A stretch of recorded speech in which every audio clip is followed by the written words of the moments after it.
ហើយបានម៉ូតូ BMW Scooter C400 GT លក់ដាច់លឿនម៉េះគ្រាន់តែមកដល់ភ្លាម unboxing ភ្លាមខ្ញុំបងលុយយកទាំងពីរហ្មង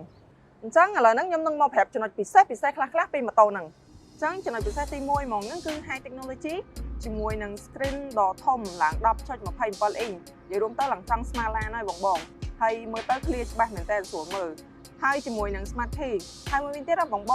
USB-C យើងមានតទៅ2កន្លែងអាចចូលទូរស័ព្ទបានតទៅ2យក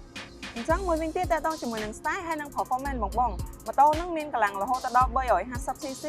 រួមជាមួយនឹង top speed រហូតដល់ 120 km/h ហើយបើពាក់មកជាមួយនឹង CVT Automatic Transmission Traction Control ABS Pro របស់ BMW រួមជាមួយនឹងការសេរី windscreen ឡើងចុះបានតាមបងត្រូវការហើយសម្រាប់ម៉ូតូហ្នឹងគឺងាយស្រួលសម្រាប់ប្រើប្រាស់ប្រចាំថ្ងៃមែនតើចឹងឥឡូវហ្នឹងយើងចូលមកដល់ចំណុចផាសុកភាពរបស់ម៉ូតូ C400 GT វិញយើងឃើញថាកែបម៉ូតូមើលទៅគឺពិតជាផាសុកភាពមែនតើពេលបងអង្គុយទៅមានអារម្មណ៍ថាដូចអង្គុយនៅលើសាឡុងចឹងហើយមួយវិញទៀតតើតជាមួយនឹង design របស់កែបម៉ូតូហ្នឹងណាយើង design concept បែប boss style ដែលពេលបងជិះនៅលើផ្លូវមានអារម្មណ៍ថាគឺមានអំណាចមានឥទ្ធិពលហ្មងហើយបើយើងក្លែកមកមើលទំហំនៅខាងក្រោមកែបវិញគឺថាធំទលាមែនតើបងយើងអាចដាក់អីវ៉ាន់បានច្រើនហើយមួយវិញទៀតបើសិនជាបង